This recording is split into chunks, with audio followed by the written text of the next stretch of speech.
加拿大是生命产业院是国际大家庭.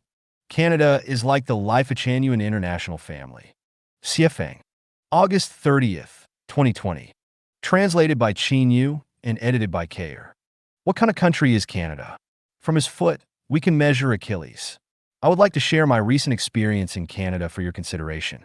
Huang Celestial, my partner for many years, became ill on the morning of August 5th, so I called the emergency medical services. Half an hour later, an ambulance arrived at the Lifechanyuan international family in Lac La Hatch.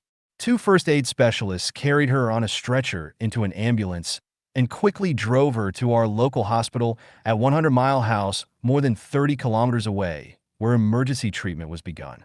At 1 o'clock in the morning that night, our local hospital transferred her to the intensive care unit of the Royal Inland Hospital in Kamloops, more than 200 kilometers away, where general examinations and treatments were carried out and 24-hour care was provided. After a few days, Royal Inland sent her to Kelowna Hospital, another 200 kilometers away, where an operation was performed that same day. That night, Huang was sent back to Kamloops by ambulance, and on August 16th, they returned her to Kelowna Hospital once again. On August 17th, a very complicated double heart procedure was performed, and after the operation, she recovered there. On August 22nd, I brought Huang back to Lifechanyuan International Family. I did a rough calculation, and excluding the laboratory staff, more than 80 doctors and nurses from the 3 hospitals had been involved in her treatment. The efficiency of the hospitals was unimaginable. Every doctor and nurse was simply an angel on earth.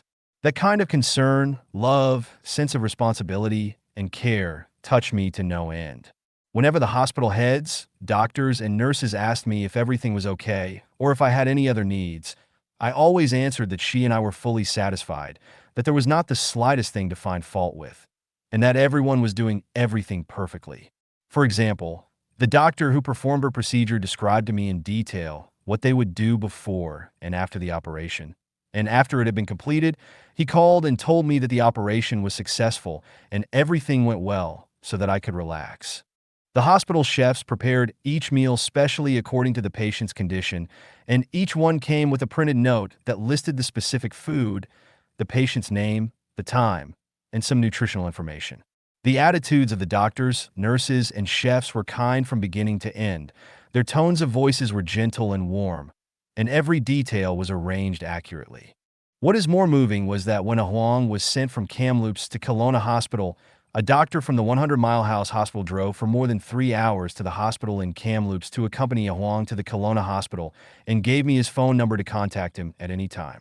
I drove from Kamloops to the Kelowna Hospital, but since I took longer than the ambulance did, a nurse from the Kelowna Hospital called me twice to ask about my progress.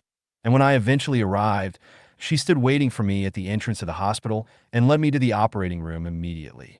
Before leaving the hospital, a staff nurse asked for some details about our home, such as how many steps there were, whether we had stools for showering, and so forth.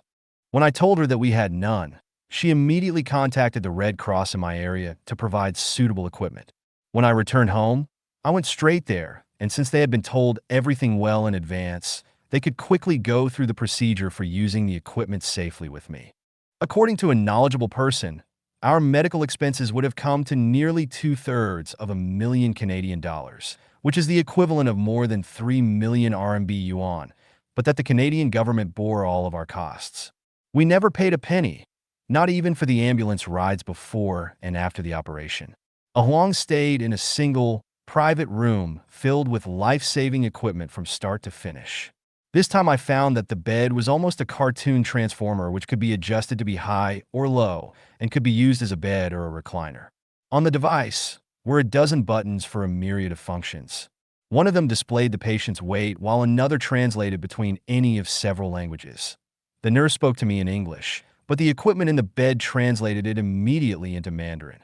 When either Huang or I spoke Mandarin, the device translated it directly into English, not only in text form, but also by voice. Every day, an average of between 7 and 8 doctors and nurses worked in Huang's room. Every day, 4 to 6 infusion tubes supplied intravenous medications 24 hours each day. Blood, urine, and feces were all taken every day to be examined in laboratories.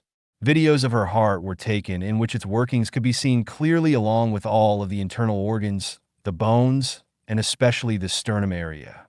An electrocardiogram image was prepared every day, and video displays showed vital stats including the heart rate, blood pressure, and so forth. The doctors and nurses put their sanitary gloves and work clothes on whenever they entered a room and threw them into a dustbin as they left. Almost all the supplies were disposable, so you can imagine how expensive everything must have been. Were it not for Canada's medical technology, a Huang Celestial's life in this mortal world would have ended, and were it not for their medical insurance system, I would have gone bankrupt and would be living on the streets today. This time, the hospital staff told me that during the patient's stay, no relatives or friends would be allowed to accompany them, because once they entered the hospital, everything became the hospital's responsibility. Fortunately, I was allowed to enter the hospital to participate in various procedures only as a special case. From this, I understood why such a large hospital is so quiet and no miscellaneous personnel were hanging out. Only doctors, nurses, and other necessary staff workers were there. No one else. The environment in the hospital was clean and spotless, and it had no discernible smells, not even those of alcohol or medicines.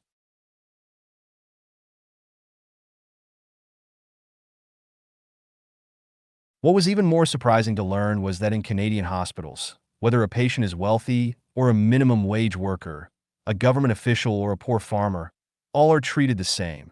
Doctors and nurses never provide special care to anyone, and there is never any need or even any opportunity to establish special relationships to go through a back door to be given a good bed or doctor, let alone to send red packets, cash bribes, to anyone. If a Canadian cannot take care of themselves when they become old and they do not have anyone to care for them, everything will be contracted by the Canadian government. Widows and the lonely need not worry about how they will survive. Once one reaches the age of 65, whether they live in a major city or on a farm, and whether they were a government worker or a private enterprise employee, they will receive a monthly pension of nearly 1,200 Canadian dollars, and the government will send a caretaker for anyone who requires help in taking care of themselves at home. By the way, one of our Celestials specializes in doing that kind of work. In addition, Canadian parents enjoy the Canada Child Tax Benefit, which is just over 600 Canadian dollars per month, until they reach the age of 18 years.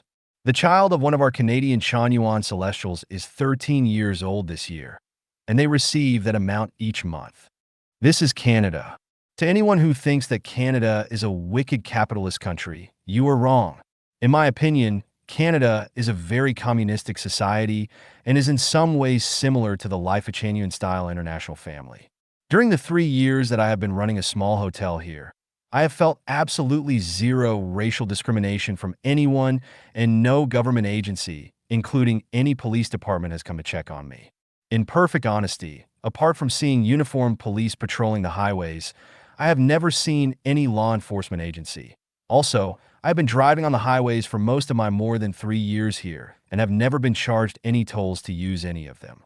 Having benefited so much from Canada, I feel a need to serve this wonderful country. So I have decided to build a home for 300 Chanyuan Celestials here so that our values and mode will take root, blossom, and bear fruit in order to add brilliance to this abundant, beautiful, just free, spectacular, colorful, and great country. Oh, Canada,